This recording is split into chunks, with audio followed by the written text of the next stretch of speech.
We are going live. We should be live now. Welcome to Silicon Curtain. And this is a real treat. You get the two Jonathans 2 days in a row. Remarkable. Well, what's not to want? Welcome to my crew as well. Hello, team on the ATP Geopolitics co-stream side of things. We are going to be talking, I presume, Jonathan, about very similar topics as to what we were talking about yesterday, because 24 hours is a long time at the moment, it seems, in international politics, in domestic politics, both in the US and every country we're living in. Just things are moving at breakneck speed, and actually concerning speed. But there's an extraordinary sense of deja vu at the same time. Yeah, it is. And well, I don't know.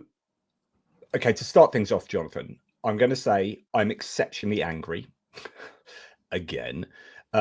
Partly because it's a deja vu situation. As we talked about yesterday, this 28-point peace plan is a regression to Putin's maximalist demands. And it's as if the United States has learnt nothing. But then there is some news just coming out via Reuters, and I don't know if you wanted to share that screen. Yes, this is the screen. Just compounding my anger almost infinitely here. So we hear that the US has threatened to cut intelligence and weapons to press Ukraine into a peace deal, according to sources. So take it with a pinch of salt. But the US has threatened to cut intelligence sharing and weapons supplies for Ukraine to press it into agreeing to the framework of a US brokered peace deal. Two people familiar with the matter said the sources, speaking on condition of anonymity, said that Kyiv was under greater pressure from Washington than during any previous peace discussions, and the US wanted Ukraine to sign a framework of the deal by next Thursday. Quote, they want to stop the war and want Ukraine to pay the price, one of the sources said. Washington has presented Ukraine with that 28-point peace plan, so on and so forth. So it's only a very short article, and there's a bit more to end it there. But the key there is, if you believe these people, and you can come back to full screen now, but if you believe those people, the sources in the Reuters article, huge problems for Ukraine. But that very phrase, they want Ukraine to pay the price. Pay the price what? For being the victim? That seems to be... It is absolutely beyond the pale. And so the frustration I have, like I said before, is a regression to previous situations that we've already been in. That's a deja vu you're talking about. Yeah, that intelligence was shut off before. We tend to cycle around with Trump being hostile to Ukraine. Things happen. He realizes he can't drag Putin to the trough and get him to feed. And then through massive European pressure, Trump starts to become, I don't call it amenable to Ukraine. I mean, many commentators flip into this like, oh, Trump likes Ukraine now. Trump's never given a shit about Ukraine or Ukrainians. I don't think he gives a monkey's about peace as a value in itself, but as a means to an end, and a means to enrich him, a means to get deals, a means to get a gold bauble from the Nobel Committee. These are all means to an end. Ukraine is a tool for him to get what he wants, but there are points where he's come to see Ukraine as a useful tool, useful when finally people get through to him and say, do you know what? Ukraine is not losing in the way that Russia wants you to believe. Ukraine is not weak in the way that Russia wants you to believe, and Russia doesn't have anything to give you, and snap him out of that delusion. But he always reverts back, and I think people say Trump listens to whoever he last spoke to. The trouble is he has a default setting. There is a default setting which he'll snap back into, and that is presuming that Russian victory is inevitable. Russia is strong. Russia is powerful. Russia has shiny things that might be useful for his magpie brain. None of that's true, of course. Yeah, nothing to disagree with there. What is worrying is, as according to that article, and the intuition I have in me, is that this is the United States being harder on Ukraine than they've been previously. Like, I think the pressure is going to be immense. Now, there are a couple of things to note here. One, I think this is to do with the Epstein files largely. Again, we talked about this yesterday, but there is this idea that he wants, I mean, he keeps talking about having solved 8 wars, and this is the difficult one, but I think he really wants that. He really wants it for the Nobel Peace Prize and all that kind of self-aggrandizing nonsense he bangs on about all the time. But actually, he needs it for a distraction. He needs to say to his domestic population that look what I've done, look how good I am. I have solved this intractable mess, and I'm showing myself to be this great leader that I keep claiming I am. And by the way, you know, nothing. Yeah, if everyone can forget the Epstein files, that'd be nice. I think there's so much pressure concerning the Epstein files on Donald Trump at the moment that I think that's probably partly what, at least partly, possibly largely what's underwriting this move by the Americans. And I think he probably realizes that this is not enough. Ukraine and the coercive pressure and the theater. And let's face it, this is a sort of media circus, a media theater. And in fact, we'll come to Russia in a minute, because what's come out pretty much even since we were talking, it's quite clear that Russia is mounting a massive informational operation. They're not talking about this domestically. This is kind of interesting.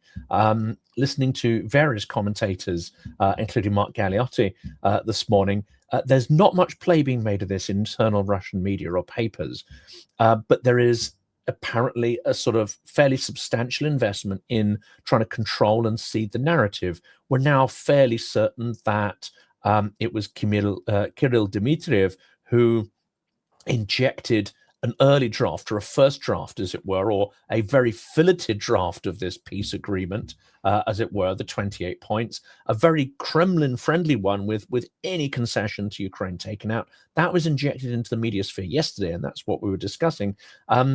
After we came off air, then the fuller version was actually published. I think it was realized in the US that actually they'd lost the initiative on that narrative, and the Russians had managed to inject their version in. But it seems to me there's a massive informational operation being mounted. Why would Russia do it now? It's clear, as you say, why Trump would do it now. Why would Russia do it at this point? I think there's two key points here. One is they feel that there's weakness in Kiev. They feel because of, as you say, the inflection point in the US and what Trump's dealing with and his mounting weakness, and Epstein, it's the right moment to put pressure on him. But they also feel that Kiev is in a historically weak position. They don't really understand how Ukrainian democracy works. They assume that if the government totters and is weak, therefore the country will collapse. Well, I'm sorry, I got news for the Russians. That ain't going to happen. And the guy at the top may even go at some point, or certainly his second in command may go. The government might even totter, might collapse and have to be reformed. Will that stop Ukrainians fighting and organizing? It won't. But Russia doesn't understand that, because that's a concept that is beyond their view of the world. The other reason they're doing this is that the oil price, the price for Russian crude, has now dropped, I would say, well below the production and distribution cost. They are losing money on every barrel. The gap between Brent crude and Urals crude was about sort of $12 previously. Not great for Russia, but it was well above their production distribution cost. And when you factor in the risk of losing ships and all the rest of it, now it has dropped, we believe, below any form of profitability, probably going into negative profitability. That will be setting alarm bells. So I think there's this double pressure now to get something done. The Lukoil and Rosneft sanctions kick in today, November the 21st. Yes. That's huge. And there's interesting addition to that. There's a shadow tanker on fire off Vladivostok at the moment. So, but I want to, well, I said there's a few things to consider. The second one was actually, I was going to say what Zelensky is doing with regard to European allies. I want to come on to that in a second. There's just been some sort of breaking news statements, I guess, from Zelensky. I don't know if these are direct quotes or sort of synopsis quotes from Max 25 on Blue Sky. He says, Ukraine's national interest, this is Zelensky speaking, Ukraine's national interest must be taken into account. We will work with the United States. The pressure on Ukraine is currently one of the heaviest. So this is Zelensky saying that there is immense pressure, and that pressure, I assume, is coming entirely from the United States. Also here, another quote could be a synopsis. Now is one of the most difficult moments in our history. Now Ukraine may face a very difficult choice. This is super important. Either loss of dignity or the risk of losing a key partner. Wow. Or difficult 28 points, or an extremely difficult winter, the most difficult, and further risks. Life without freedom, dignity, and justice. And for us to believe the one who has attacked twice already, they will expect an answer from us. So, like, he really is saying we are on the brink of losing a partner. Like they could, it looks like they But could that's lose the US leadership. over this. You don't wait, you don't fudge it, you come straight out and you say, this is the binary option. We either surrender, and my goodness, we'll dig through what it means if Ukraine was to sign up to this, because I think it's calamitous series of implications if they were to sign up to this peace. I don't think they can and will. Other than that, you have to have a grown-up conversation, say, okay, this is the binary choice, and if we say no thank you, Mr. Trump, this is what we should expect from it. And I think that's leadership. It's kind of leadership which unfortunately we haven't really seen too much from that many Europeans. Of course, I always exclude Finland from that. They tend to be very straight with their populations. Sweden, Denmark as well tend to be far more direct with their electorates. And of course, Poland, even though it has an extraordinary political divisiveness, Tusk and others seem to be fairly direct in terms of articulating the threat from Russia to their electorates. So Zelensky really, he's just, what I said, I think is exactly what Zelensky said. He's done the special address to the nation. There's another quote here. We did not betray Ukraine then, so February 2024, February the 24th, 2022. We did not betray Ukraine then, and we will not betray it now. I know that the people are with me. The next week will be difficult. There will be a lot of pressure, political, informational, to break us up. I mean, wow. Yeah, I was going to come on to that. We'll come on to that. I'm gonna, in the midst of all the bad news, here's a lovely bit of good news. But that's bold. I mean, there's a bold words from Zelensky. It is, and but it also shows ones. how much.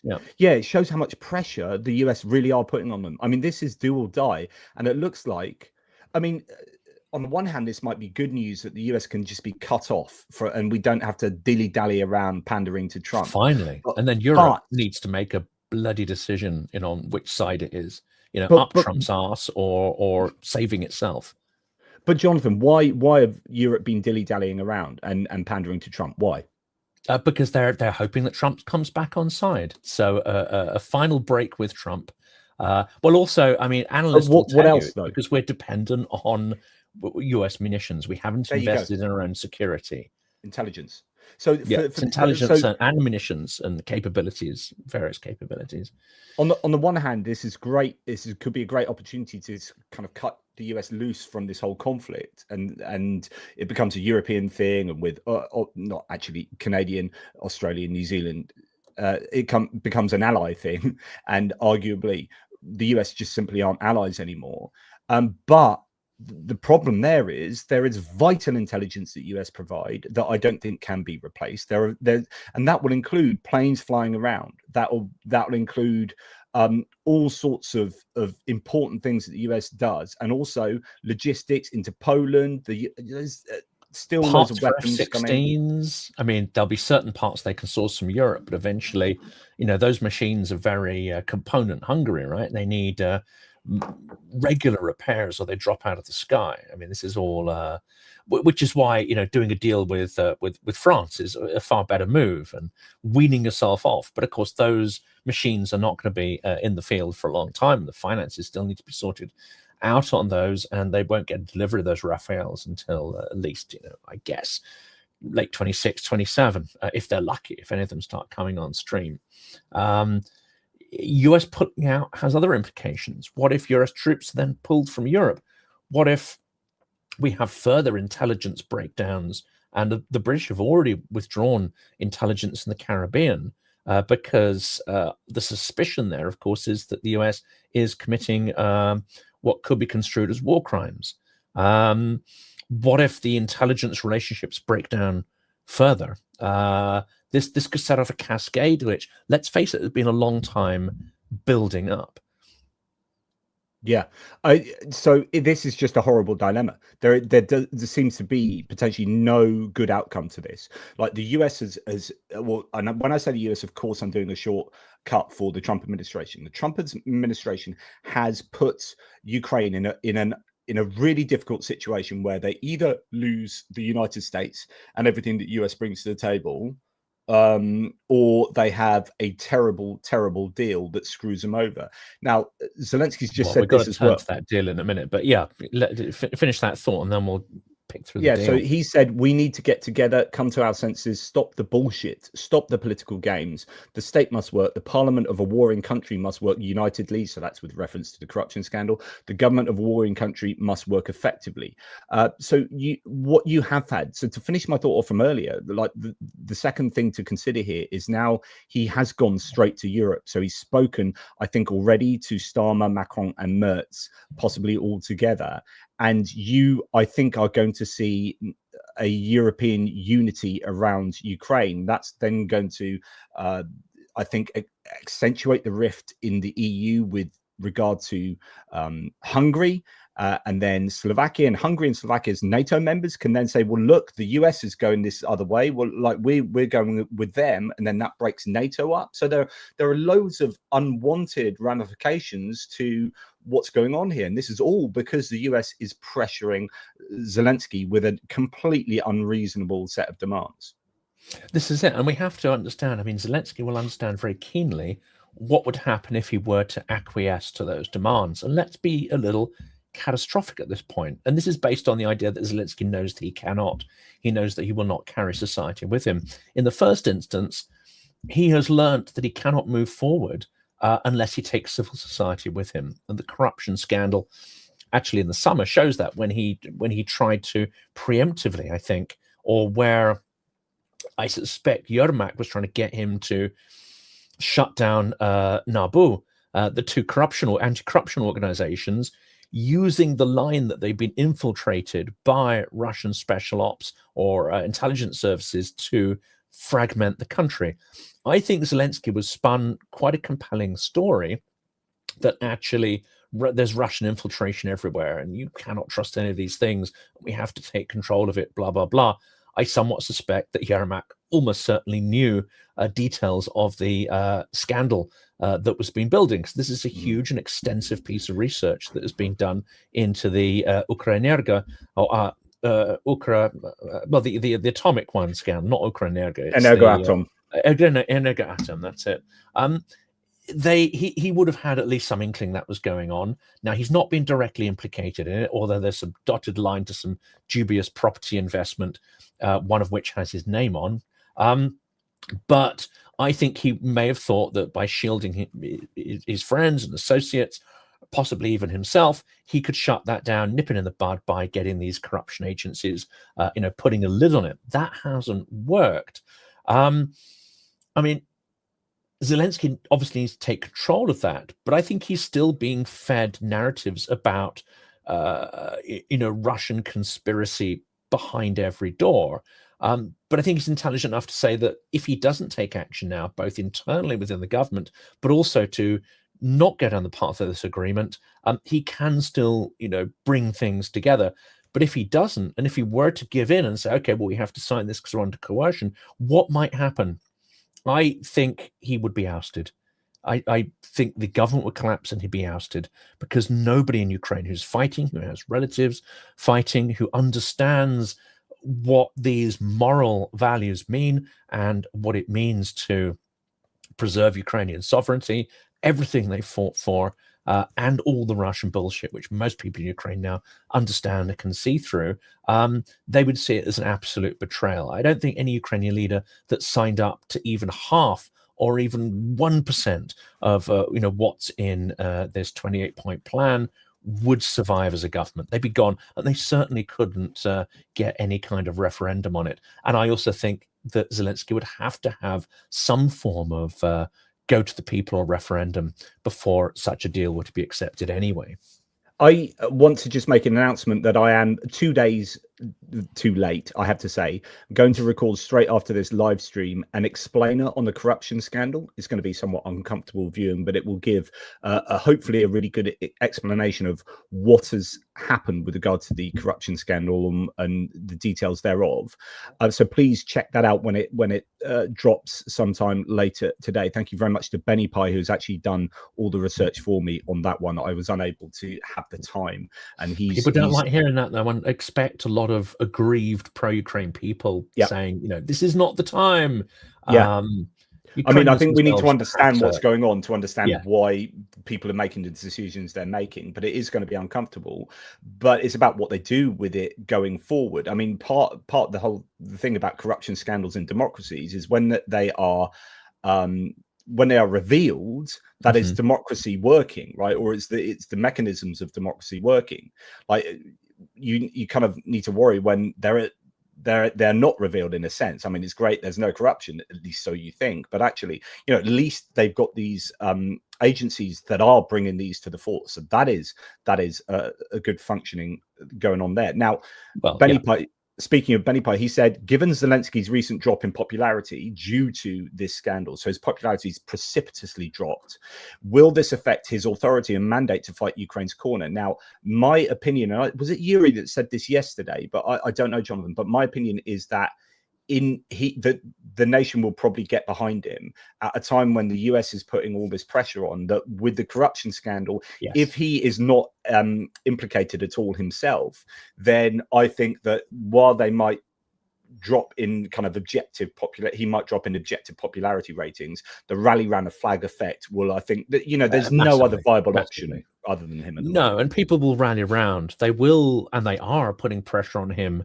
to sideline Yermak and create a far more open and transparent, consultative form of governance. It's kind of my view that at this stage of the war, that is necessary in any case, because they need to move forward on a more collegiate fashion. Also, there's someone who makes a lot of points, who really vehemently disagreed with some of the things I'd said and some of the videos I'd done, pointing out that Yermak's got a difficult job and Zelensky can't be everywhere at once, etc., etc. But many Ukrainians will say, look, the fact is Yermak is not a professional diplomat. He's not a professional either politician or administrator, and he is potentially out of his depth, and in any case trying to do a job that really is a job that multiple people are required to do. So I think if Ukraine is going to move forward in a more efficient manner to fight the war, defend itself, and put in place a firm foundation for the future, it cannot just depend on a small clique of people making the decisions and being a gatekeeper. But I think you're right. If Zelensky makes the right decision, and I think his political antennae are extraordinarily good, probably better than most politicians in office anywhere in the world, I think he will sense where it's going and what needs to happen and do the right thing, because the alternative, as you say, is extremely dangerous. And it could be an opportunity to form a unity government where it is not just a servant of the people, but actually he gets in members from other parties, and that would probably be a fairly clever thing to do as well. But the problem is with Yermak, if you get rid of Yermak, like he said previously, he's his right-hand man. He's like his right hand. So, if he cuts off his right hand, is there a sense that, because some people say that Zelensky is Yermak, that he would, if Yermak was to go, then Zelensky would just be. I think there's a lot more to Zelensky than Yermak. I mean, I don't think that he's necessarily the power behind the throne. I think the First Lady is also a very powerful presence and a powerful voice as well behind the scenes that we don't tend to see as much. Yermak, one of his big things is trying to deal with the US. And if the US is, let's say, no longer a factor, and we dismiss them, well, there's a chunk of Yermak's role gone right there. But I think there's a possibility of turning this around.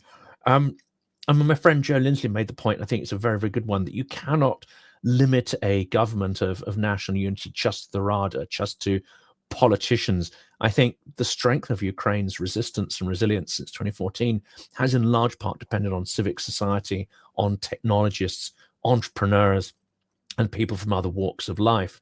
So I think if you're going to have a true representative form of governance, you would need to bring a lot more of those in. Now, Zelensky has consulted far more with civic society at this point in the war, in the last year, than he did right at the start. And that's a positive improvement. And of course, the demonstration on the streets have reminded him really that he is there to represent the people, not to tell them what to do. So I think there's potentially the foundations for something good to come out of this. But Putin is cornered, and he's going to get much more vicious when he's cornered. Trump is also cornered, and we are seeing him immediately, baring his fangs and his his claws, as it were. And we just had to, we're going to get a lot more of this. I think that incident in the White House plane where he, jabbed his finger in the face of a female journalist and called her piggy, which is, and told her to shut up, basically, and his treatment of journalists generally, this is disgusting. It's classless, it's abhorrent. It reveals his absolute tactlessness, tastelessness, his vile bullying personality. It reveals that he is scum in a suit. So unfortunately, we should expect a lot more unpleasantness as he is cornered further.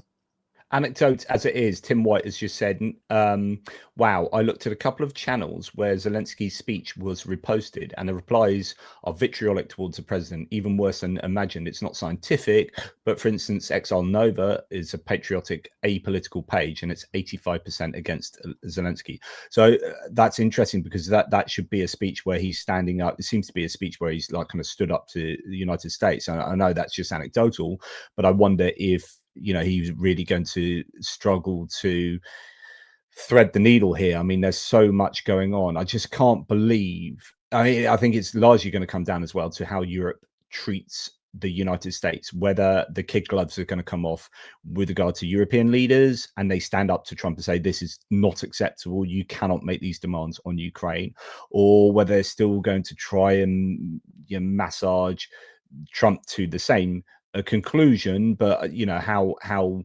robust are the European leaders going to be, because they are quids in at the moment. So people like Merz have come along in Germany and they've really got behind Ukraine. Tusk and Radoslaw Sikorski in Poland are doing so.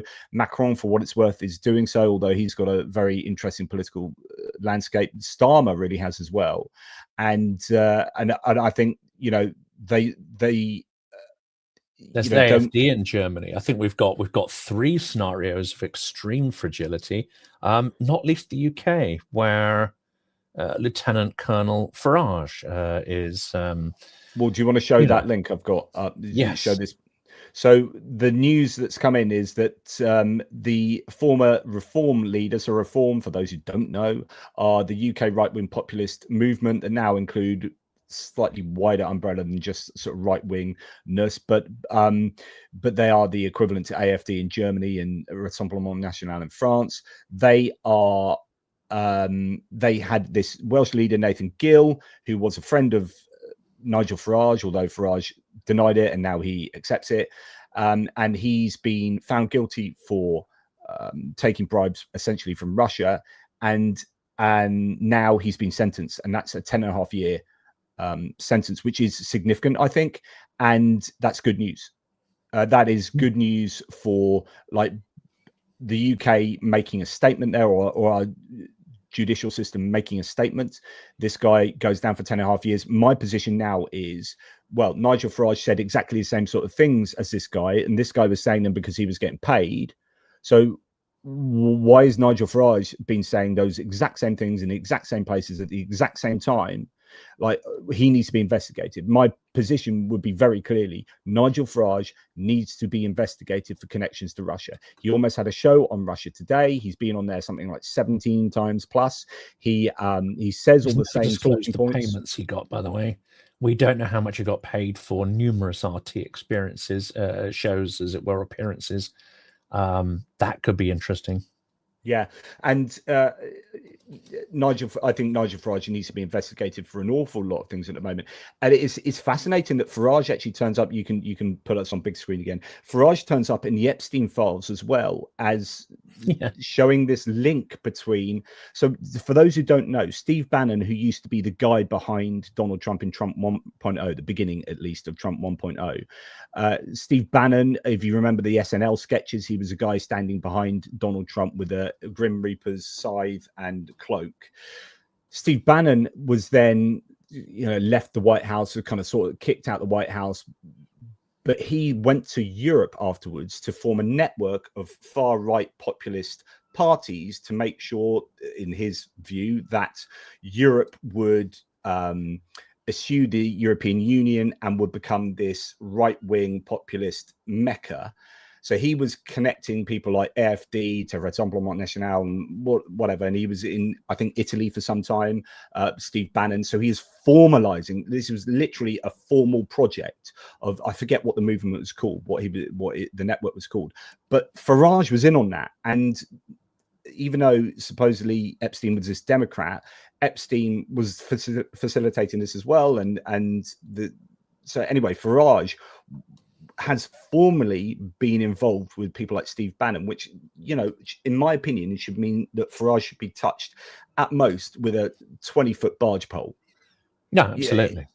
He is just bad news for everything. And then, of course, you got all the money coming into Leave.eu potentially. But there was Elon Musk Russia as well, wasn't there, Jonathan? So before they had a little falling out, it seemed that Elon Musk was keen on bankrolling Farage's rise to number 10.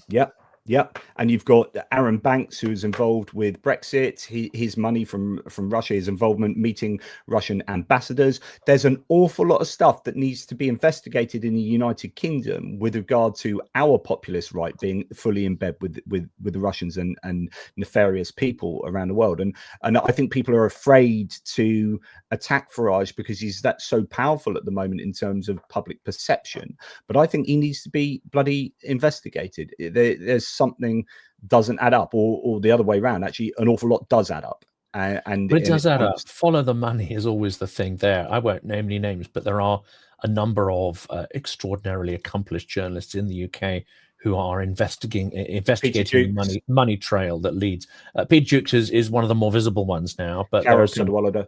Carol Cadwallader. They're the ones willing to take the legal risk. There are others working behind the scenes on other stories of people surrounding Farage and indeed potentially Farage himself. So expect more of those to drop. My worry is that Farage at the moment and Boris Johnson blazed a trail here, which is if you bluster in with that sense of absolute impunity, and now Boris Johnson paid for some of his impunity because he was kicked out of office. Or one could argue maybe that was just sheer incompetence as opposed to the illegality that took place. But I worry that Farage has this Teflon quality of Trump. Now, if Trump's star is waning, that's good news because it means that there isn't limitless impunity. But I still worry that Farage is someone who has not been held to account because of numerous misdemeanors. Therefore, it's going to be hard to make stuff stick to him.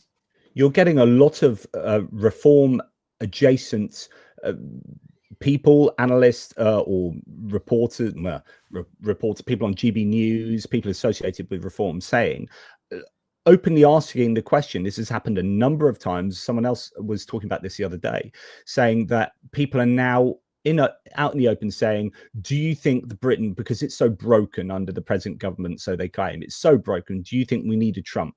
So people are genuinely like, this is how we are being hijacked. I did a whole video on this recently on how I think what you're seeing with the attack on the BBC was basically MAGA being forcibly imported into the United Kingdom, and we are having a MAGAnization of our political landscape to the point where it's now acceptable for people to go, do you think we need a Trump?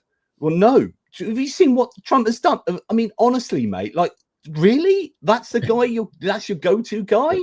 Freaking hell, mate. It's the guy that broke the machine. Here, take a spanner, come and fix it. I think there's something there. I mean, there's something that worries me a lot actually about this. And it's not just that people are attracted to simplistic solutions and populists. I'm looking next year to sort of write articles and try and get more stuff published. And one of these is going to be based on the idea that our democracy has turned from a complex, functioning and sometimes dysfunctional machine into something that more resembles a cargo cult, which is that the people that rely on the largesse and the materiel and the function of the machine no longer understand in any sense how it works. So when it starts to break down, as it has, and partly because of the Brexit that was facilitated and inspired by Farage, they don't understand the machine, but the machine has stopped giving them all the lovely bounty that it did before. So by going to the guy who broke the machine to fix it is really saying that they don't understand how their democracy works, how checks and balances work, how any of this stuff works anymore. And people don't realize that they need to take a degree of responsibility in learning about their own system and then participating in it. I think this is a lesson which Ukrainians can teach us, because they realize that if they do not participate, if they do not understand how their system works, and discuss it endlessly and debate it endlessly, then you'll lose it to someone who will smash that system and replace it with something that works for them. In the case of Ukraine, it was Vladimir Putin. In our case, Farage will take this system and he'll crank it to the benefit of himself and his own cronies. Can I take us back to the sort of peace negotiation and the idea that, you know, it looks like the US is trying to, no, you can put us on big, not although that was still worth referencing, but I won't. The US is looking to profit off it, which is quite staggering for me. I find that really distasteful. How written they want a cut of the assets, right? Yeah, central bank assets. Go on, give us some of that. Well, the EU has put in more money than Europe has put in more money than the US.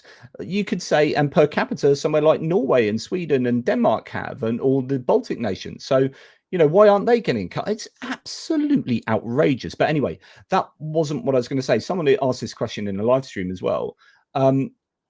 What's the chance of the United States political machine actually standing with Ukraine? So if Trump does threaten to do this stuff, actually, you know, when you've got people like yesterday, Newt Gingrich coming out and indicating that this looks like a surrender document, when you've got Republicans who are already have been given a permission structure by the Epstein discharge petition to go against Trump. So now they were going against Trump, and so he read the tea leaves and said, okay, you should go and vote for the discharge petition. They virtually unanimously did. The entire Senate and everyone but one representative voted for that. So I think there's a permission now for people to, Marjorie Taylor Greene's done it, and people are going, oh, we can stand up to Trump, because actually secretly I think he's a complete nut job.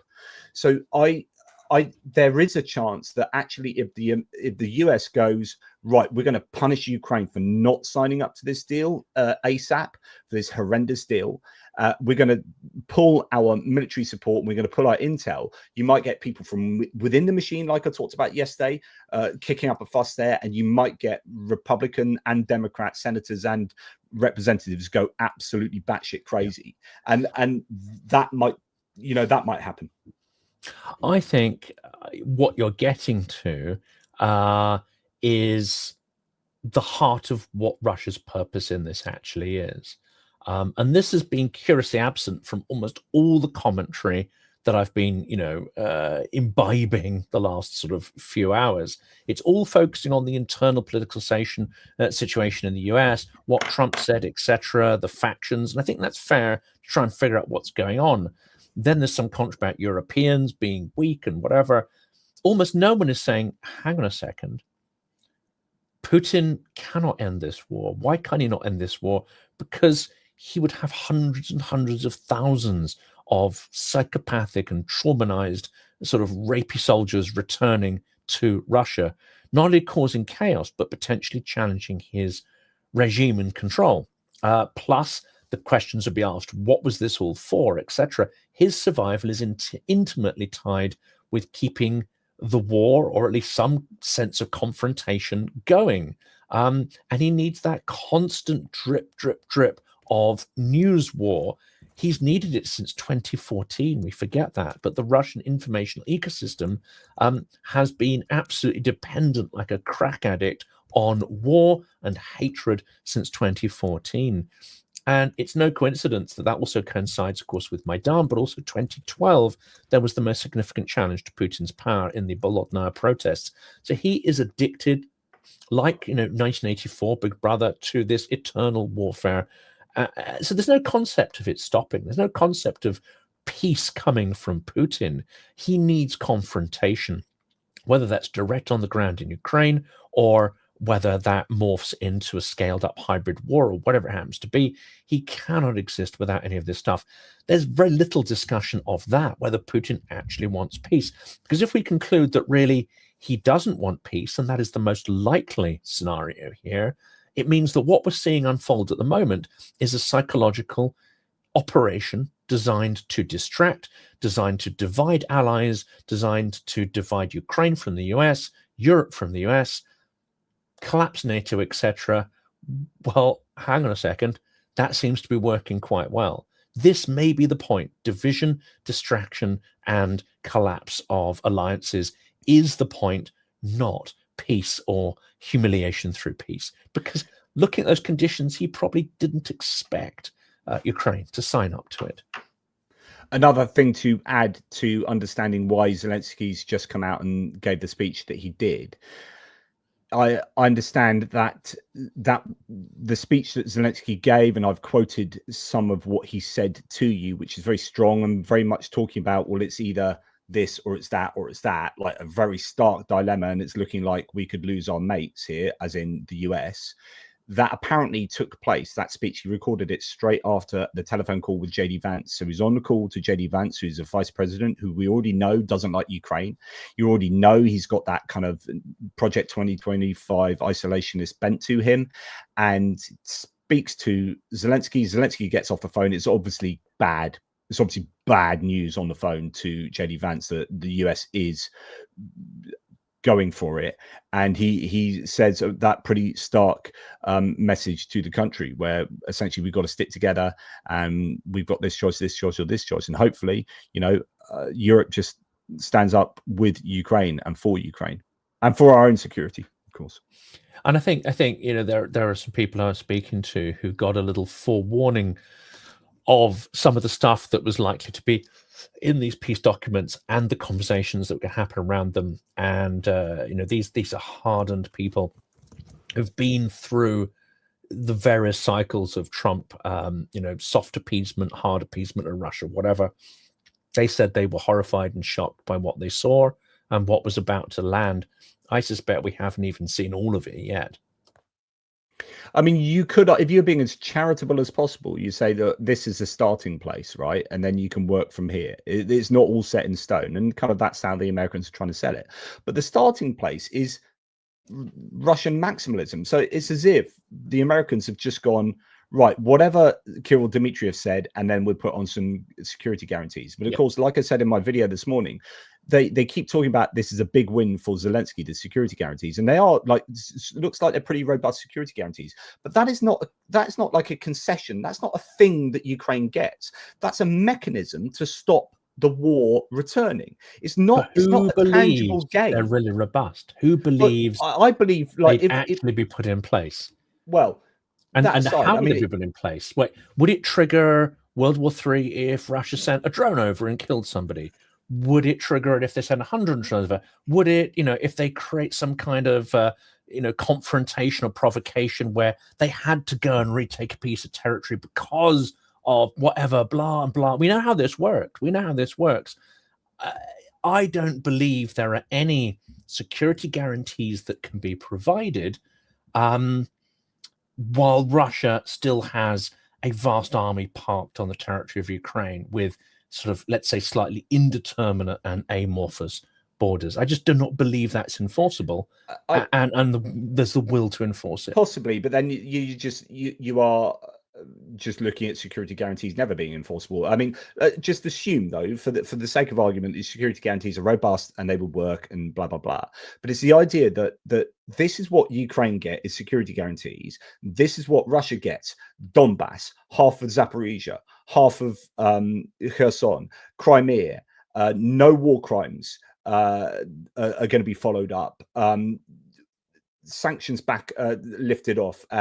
Economic work with the US, blah blah blah. Yeah, the list goes on and on and on. These are all like actual positive things. Do you know what I mean? These are things that Russia gains, right? They gain.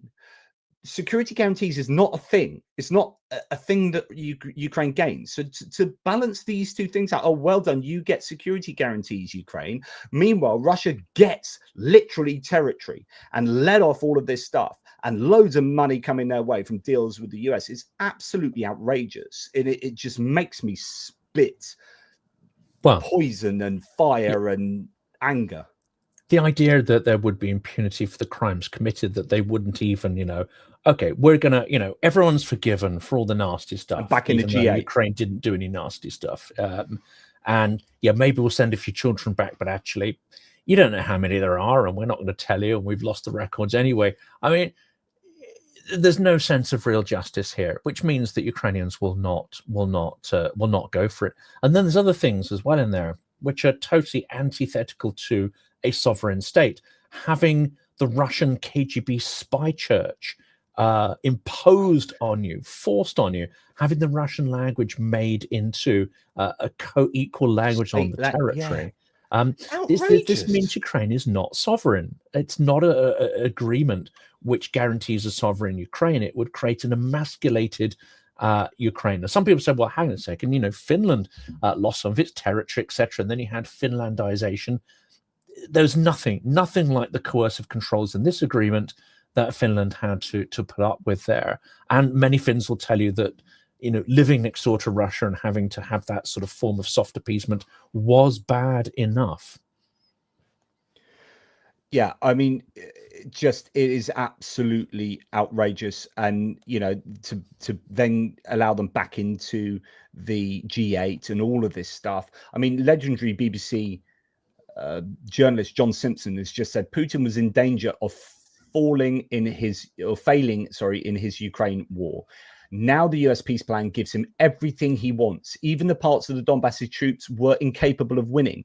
Ukraine, the injured party in this war, gets absolutely zero. And that's my point. It's just completely stacked. Honestly, I'm making myself more and more angry. But there you go. And it does seem that the faction, if we go back to the factions, it seems that this is coming at the time that not only is Trump weakened, and actually there's several people I spoke to yesterday who were saying, well, do you know what, it's quite possible that this is an agreement that Trump wasn't really across and didn't know anything about, and it's been foisted in there, injected in there. It comes at the same time where the Witkoff faction has come out on top, and because Rubio doesn't have a spine, he'll go with whoever wins. Actually, I'm afraid it's become clearer and clearer today that Trump is entirely behind this, and it has his mandate behind it, and he's all up for the humiliation and the imposition of this. He's right there, you know, up for it completely. So I think we can't absolve the Tsar. No, my position would be slightly nuanced, is that he won't be involved in developing these 28 plans. But if someone like, he doesn't have the knowledge of all of this stuff really all the time, but if he gets his minions who are thinking along the same lines as him, Isolationist, Project 2025, Steve Witkoff and blah, blah, blah, they develop what essentially is just what Russia wants. You take it to Trump and Trump says, yeah, brilliant. This is going to all Trump cares about is that this war ends as soon as possible. He doesn't have one molecule of morality in him or desire to see this to be a just outcome. So we keep hearing, whenever you hear Kaja Kallas or Donald Tusk or Keir Starmer or Friedrich Merz speak, you always hear this term, a just and lasting peace. Like the Americans at the moment, the Trump administration never talk about a just peace. They talk about a quick peace. He says, I want it now. I want it by Thanksgiving. I want it by this time. And if you don't, we're going to cut intel. It's nothing to do with morality or political strategizing, even outside of, we want to do trade with Russia. We want them back on the scene, and we want to be getting involved with their hydrocarbons and diamonds and gold and all the stuff that they're involved in. Yeah, outrageous. It's you know, and they've started using this word. I heard Caroline Leavitt use the word robust and sustainable peace and fair and balanced and all. It's none of these things. It's none of these things, and it won't lead to that either. I think what it would lead to, if it was to be enacted, and we know it won't be, but if we did go down that route, and even if we got to the route of just a ceasefire on current lines, peace is not peace. And this is something that almost all mainstream journalists just do not probe into this. and they use these terms which are hollow and meaningless. Peace with Putin is not peace. It's a form of, it's not even Cold War. It's a form of hybrid war, which you're in. And that hybrid war is intensifying. So there is no concept of peace. There is no peace deal. It's just that the aggression will transmute into another form. And I find the normalizing phrases and narratives used in much of the media to now be divisive and dangerous. They irk me almost as much as the politicians. We probably need to dig at some point into the role of Axios and the FT, because the FT has been with, he's been on my channel, but I'm increasingly perturbed by his activity. Christopher Miller of the FT, he made his name some years ago by writing about Azov Nazis, and that's one of the things that helped to establish him. That turned out to be somewhat sort of disingenuous and unbalanced, but it does seem that he is able to, or he is a conduit of choice when the Kremlin wants to seed narratives into the Western media. And we know that the FT is one of the most substantive publications read by analysts and politicians and business people around the capitalist world. Well, Owen Matthews at the Daily Telegraph. Daily Telegraph seems to be all over the shop at the moment. Owen Matthews, who I've read his book Overreach on the Ukraine war, and it's an excellent book. And every article he seems to be writing now, he's just anti-Ukraine. And he's got a vendetta against Zelensky specifically, and that starts to ladder up to what looks like a plot, in my view. Again, Owen Matthews is lovely on a personal level. He's very open and willing to enter into dialogue. And as you say, his book was fascinating, and he is an excellent speaker. But there's a definite tendency to see the world through Moscow's eyes. He does have Russian ancestry, which he's very open about. But recently, his output has resembled no more nor less than a personal vendetta against Zelensky, and you have to wonder, well, what on earth is going on there? Do you want me, if you share my screen again, I don't know if it's worth doing, but this is, and thank you to Benny Pie, who's just put a translation of this together using good old AI. So thank you, Benny Pie. Is it worth me reading out? I mean, it's 2 pages. Is it worth me reading out Zelensky's speech? Yeah, definitely go for it. I think, and we'll be doing analysis of it later, but I think it's worth sharing with people. And thanks, Benny Pie. Right, so Ukrainians, in the life of every nation, there is a moment when everyone needs to talk honestly, calmly, without speculation, rumors, or gossip, without anything superfluous, just as it is, just as I always try to speak with you. Currently, this is one of the hardest moments in our history. The pressure on Ukraine is now one of the heaviest. Ukraine may now face a very difficult choice, either the loss of dignity or the risk of losing a key partner, or complex 28 points, or an extremely difficult winter, the hardest, and subsequent risks. Life without freedom, without dignity, without justice, and for us to believe the one who has already attacked twice. They will expect an answer from us, though in reality, I already gave it on the 20th of May 2019 when swearing allegiance to Ukraine. I specifically said, I, Volodymyr Zelensky, elected by the will of the people as president of Ukraine, pledged to defend the sovereignty and independence of Ukraine with all my deeds, to protect the rights and freedoms of citizens, to adhere to the constitution and the laws of Ukraine, to fulfill my duties in the interests of all compatriots, and to raise the authority of Ukraine in the world. For me, this is not a protocol formality for a tick box. This is an oath. And every day, with every word, I keep my loyalty. I will never betray it. The national Ukrainian interest must be taken into account. We are not making loud statements. We will work calmly with America and all partners. There will be a constructive search for solutions with our main partner. I will provide arguments. I will persuade, propose alternatives. But specifically, we will not give the enemy reasons to say that it is Ukraine that does not want peace, that it is she who is disrupting the process, and that Ukraine is not ready for diplomacy. That will not happen. Ukraine will work quickly today, on Saturday and Sunday, all next week, and as much as necessary in a 24/7 regime. I will fight to ensure that among all the points of the plan, at least 2 are not omitted. These are dignity and the freedom of Ukrainians, because everything else is based precisely on this: our sovereignty, our independence, our land, our people, and the Ukrainian future. We will and must do everything so that the result is the end of the war and not the end of Ukraine, the end of Europe and global peace. I spoke just now with Europeans. We are counting on European friends who clearly understand that Russia is not somewhere far away, that it is right next to the EU borders, that Ukraine is now the only shield separating comfortable European life from Putin's plans. We remember Europe was with us. We believe Europe will be with us. Ukraine must not see deja vu of the 24th of February when there was a feeling that we were alone, when no one could stop Russia, except for our heroic people who became a wall against Putin's army. And undoubtedly, it was very pleasing for us when the world said, Ukrainians, they are incredible. God, what people they are, how they fight, how Ukrainians struggle, what titans they are. And this is true, absolutely. But both Europe and the whole world must understand another truth, that Ukrainians are, first and foremost, people. We have been holding back one of the largest armies in the world for almost 4 years and a full-scale invasion, and we hold the front line with several thousand kilometers, and our people endure shelling, missile attacks, ballistic strikes, and Shahed strikes every night. And our people lose someone from their loved ones every day. And our people very, very much want this war to end. We are, of course, made of steel, but any metal, even the strongest, may not withstand. Do not forget about this. Be with Ukraine, be with our people, and therefore be with dignity and freedom. Dear Ukrainians, he finishes, dear Ukrainians, recall that first day of the war. Most of us made a choice in favor of Ukraine. Recall our feelings then. How was it? It was dark, loud, difficult, painful. For many, it was scary, but the enemy did not see our backs fleeing. He saw our eyes, full of readiness to fight for our own.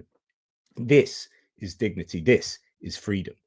And this is actually the scariest thing that can be for Russia, to see the unity of Ukrainians. Back then, our unity was directed at protecting our home from the enemy. And now unity is also needed for us like never before, so that there is a dignified peace in our home. I appeal now to all Ukrainians, our people, citizens, politicians, everyone. We need to gather ourselves, come to our senses, stop the quarreling, stop the political games. The state must work. The parliament of the warring country must work unitedly. The government of a warring country must work effectively. And all of us together must not forget and not confuse who exactly is Ukraine's enemy today. I remember how on the first day of the war, various walkers passed me, various plans, points, ultimatums were made regarding the end of the war. They said, either this or no way. Either you sign this or you'll simply be liquidated. And instead of you, an acting president of Ukraine will sign it. How that ended is known. Many of those walkers became part of the exchange fund and were sent together with their proposals and points home to their native harbor. I did not betray Ukraine then. I certainly felt behind my shoulders the support of everyone, each of you, every Ukrainian man and woman, every soldier, every volunteer, every medic, diplomat, journalist, of all our people. We did not betray Ukraine then. We will not do it now. And I know for sure that at this truly one of the hardest moments of our history, I am not alone. With me are our people, society, warriors, partners, allies, all our people, dignified, free, united. Happy day of dignity and freedom. Glory to Ukraine. It's powerful stuff, and there's a lot of buttons in there, I think, which will resonate with people, despite many of them quite rightly feeling a sense of, let's say, borderline betrayal with the corruption scandal that's going on. But there's a lot of buttons pressed in there. But it's also quite sober. I mean, it does suggest that, as we know, there are some very dark binary choices coming up. Yes, and I think we are approaching a real inflection point, and we could keep talking about inflection points, but you know, this is a choice for Europe, it's a choice for the United States, it's a choice for Ukrainians and their political landscape, but also the everyday Ukrainian person as well. Incredibly important time indeed. And you can put us back on full screen if you want, but one thing, another thing that frustrates me about the peace plan is the idea that they get to dictate that Ukraine's army should be capped at 600,000, that they're not allowed to do this, they're not allowed to do that, and yet there's no such declaration for or no demand for Russia to commit to such arbitrary numbers and constrain their own army when they were the ones who invaded. Right? It's not just it's not just constraining the Russian army on Russian territory. There is no constraint here about how many troops Russia can station on Ukrainian occupied territory, what size of occupying army, and what kind of capabilities it can include. And let's remember, it is not Russia's sovereign territory. So there's nothing in here that will check or limit Russia. But there is a commitment to help replenish Russia's budget, replenish their war fund, replenish their war machine, admit them to international institutions, launder their reputation. We have to ask ourselves, what does Russia do when it feels stronger? What does Russia do when it has the resources to inflict aggression? It inflicts aggression. That's what it does. And so this is a proposal to rearm the bear, to return its claws, help it sharpen them up, and get it ready for the next attack. This is simply what this is. And you can bet that the next attack would be against Ukraine, but it may be against other countries. So this is not only an agreement. I can't use the word the S word because trolls have realized they can get videos taken down. But it is self-destructive in the extreme. It would be entirely self-destructive for Ukraine to sign up to it. It actually would be self-destructive if Europe sat on the sidelines to wait and see what happens. What Europe needs to now do is, in a full and demonstrable fashion, say this will not stand, this is not acceptable, and we will put our money exactly in that place to support those principles. I think Ukraine at this point will stand or fall on this based on how united Europe is behind it. Because with a united Europe, Trump will be forced to retract, and he may lash out, but it won't pass any further unless Europe just remains passive. Yeah, and you wonder whether other things could come into play, like if Europe stands strong with Ukraine, does this then entail a furtherance to the trade war that Trump has started with, I don't know, everybody? Do we see increased tariffs? How personally will Trump take it? There are so many considerations here, but I really do hope, and I think Europe are and will stand really strong with Ukraine. I mean, even the Institute for the Study of War, looking at this from a kind of more hawkish, what would have been understood to be quite a Republican, maybe old school Republican view. People often attack Kagan at Institute for the Study of War being one of these such people. But anyway, the reported peace plan cedes all Western and Ukrainian leverage to Russia. They've gone to town on this being bad. I mean, I think only the most isolationist MAGA-y Americans in the Trump administration, Project 2025 people, are in favor of this. I would imagine, like most Americans and most politicians in America must think that this, I mean, surely if you just look at if you put a table of what's to the benefit of Russia and what's to the benefit of Ukraine, of the 28 points, you just go, well, like, it's obvious this is just a set of Russian demands. Yes, it's absolutely 100% clear. And I think there are many who will know that, who will realize that in the Republican Party. Whether they are at a point where they're able to stand up to Trump yet. As you mentioned earlier, in Epstein, there's some first signs of dissent in terms of the unanimous or near unanimous approval to release Epstein files.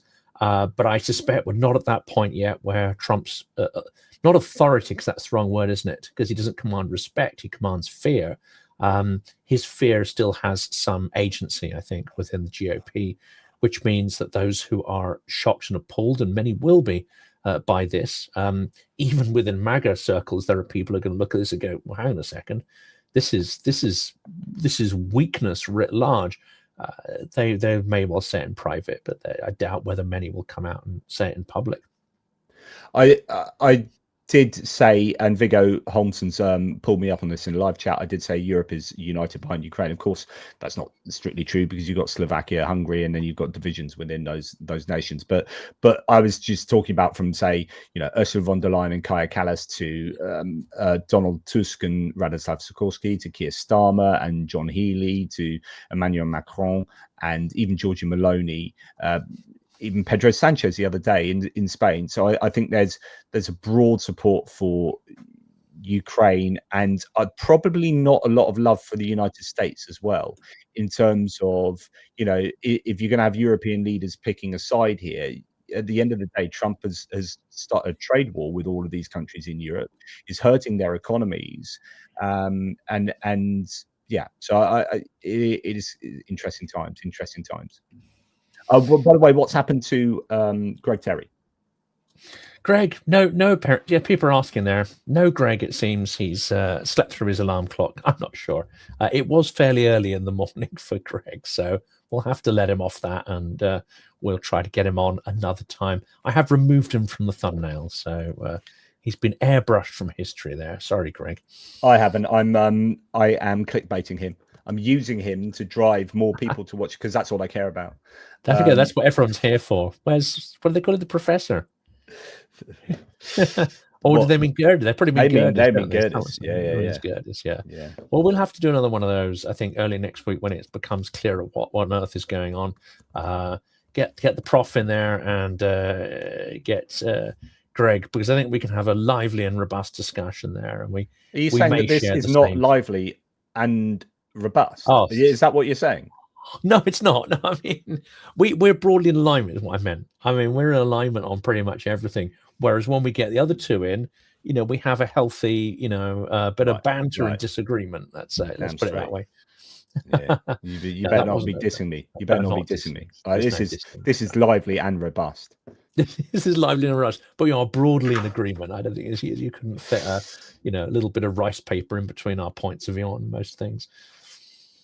This is true. Although there were major disagreement on who's better looking and younger, but other than that, yeah, we generally do. Who can drink more beer without falling over? Well, I don't need. I've got multiple sclerosis, mate. Like I can fall. Just ask me. Just blow on me, and I go. So one of the things. This is nothing to do with anything, but one of the things I struggle with walking. I have foot drop and all sorts.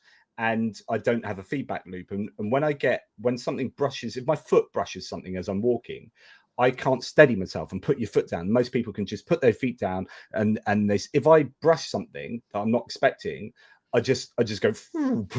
I've luckily just got thick carpet. We got new carpets in the house like 2 years ago now, and they've saved me. I fell over in the utility room last year, and I fractured my elbow, precisely because I didn't have thick carpets. So I fall over quite frequently, and thick carpets are just a lifesaver. I just bounce, and then this is comfortable. I think I'll stay down here for 5 minutes, have a bit of a rest, and then yeah. Anyway, this is like a hairy version of was it Cracker Behind the Sofa or something? I think that was a little program on a couple of years, well, more than a couple of years ago, a couple of decades ago. Well, I mean, you are drawing your pension now, so you would know this. Yeah, I would know all about that. Yeah. That's my dig at that age. Back before television was invented, yeah. How do we end this? Let's say a final piece. What are your final thoughts, you think? I think we're in for incredible turmoil. I think this is a make or break moment where I think finally the US will be ejected from this process and Trump's bullshit will be called time on. But there are consequences to that. One of those consequences will be the withdrawal of intelligence, the threat to withdraw troops from Europe, the threat to not sell arms, although, of course, that will massively damage the US economy, which is already in a parlous state. The other consequence, of course, will be that Putin will indirectly be seen to have made concessions. So when this process falls apart, I think you will see massive and vicious lashing out. It's not that we don't see that every week, but I think we will see major attacks on Ukraine as this process starts to crumble and fall apart, and Putin will make the most of that. This time, though, Ukraine can strike back. So we will also see, I don't call it retaliation because it's not. It can't be retaliation if you're the victim trying to defend yourself. But we will see massive responses there from Ukraine that will further erode Russia's energy. So I think we are where we always were, which is that this isn't a fight between two incredibly strong forces. This is a fight between two relatively weak forces, although given its size, Ukraine is so much stronger per capita and per dollar of wealth that they've got. But unfortunately, this struggle has always been about who crumbles last. And unfortunately, the Western allies all along have kept Ukraine supplied to ensure that they don't crumble before Russia, when what was really required was to fortify Ukraine to force Russia to crumble as quickly as possible. We still haven't broken that dynamic. We still haven't broken that mindset. We are still coercively controlled by a fear of Russian nuclear weapons, by a fear of Russian aggression. And we have to break that fear in the way that Ukraine's broken that fear. Until we do, this will continue on the same horrific merry-go-round of torture and insanity. I've got a couple of things to say at the end. So we've just hearing from Trump. Next Thursday, Thanksgiving, is the right time for Ukraine to accept the US proposed peace deal. Ukraine is losing territory and Putin doesn't want to continue the war, he added. You know, of course, Putin doesn't want to continue the war. Maybe Trump, something you don't know there, what you're talking about. But yeah, so it's the right time to he may have had a conversation. You may be one of those points where something slips out, which he didn't mean to. Although I rather suspect that Putin never says anything to him that he doesn't want to slip out, because he probably has the assumption that whatever you tell Trump will dribble 100%. Out of his sort of, lethargic orange mouth at some point. And German Chancellor Friedrich Merz has just said, quote, Ukraine can count on us. Together with Macron and Starmer, I reaffirmed our full support to Zelensky. We welcome the US commitment to Ukraine's sovereignty, but the current contact line must remain the foundation for any negotiations. In other words, they can't have all of Donbass straight away. So that's Merz very forcefully, I think, saying, well, that's not going to work. And saying that France, Britain, and Germany stand behind Zelensky. So I think that's good news. I think battle lines are being drawn, and at the moment the US is on the wrong side. The US appears to be, the Trump administration appears to be aligned with Putin and with Russia. I would say they have reverted to being, because they have been at various points, to a greater and lesser extent aligned with Putin. That's never really gone away, but they are defaulting or snapping back to that. Expect even more forcefully. Yeah, expect more brain dribble and brain incontinence from Trump. That's what's coming up. Yeah. Well, Jonathan, thank you very much for allowing this co-stream and hosting it. I appreciate you doing so. Sorry you didn't get to see Greg Terry. We will message him and say that we are bitterly disappointed, and he's on essentially a yellow card here. Next time it'll be a red card, and we will ban him from YouTube. I'm sorry, it's just that's what will happen. But anyway, thank you all in the live chat. Thank you, and haven't got a chance because he's got a really big audience. So he won't do that. Yeah, he's leaped from. I remember when he had like 1,000, I had like 30,000, and he's now got, I don't know, a gazillion, and I've got 50,000. I'm same not with everyone's that Girdis bloke. Same with that Kaylin Robertson bloke. They were like, "How do you do it? How'd you do it?" And now look at them. I'm not everyone's cup of tea. I get that. Or YouTube hates me. Probably both. So I just want to say thank you to those who have supported me here and the channel. So this is Jonathan Fink's one. So I haven't been in control of the comments and whatnot, but thank you to Johnny Nevregard, Julian Rossiter, RAP Manny from the Stone Roses, and thank you very much to Zeb Carter as well. Those three for really supporting the channel. Really appreciate it. And BMA, who always does the most incredible, sterling job at policing the not just policing the comments, but popping up links and making sure everyone knows where to get to the channels, and fantastic, absolutely fantastic. Absolutely, he's a legend. Excellent. So please hit the like, subscribe, and share buttons, or that you know what I mean. Do YouTube things, help us out, and thanks. Until the next time. There we go. Toodle pips.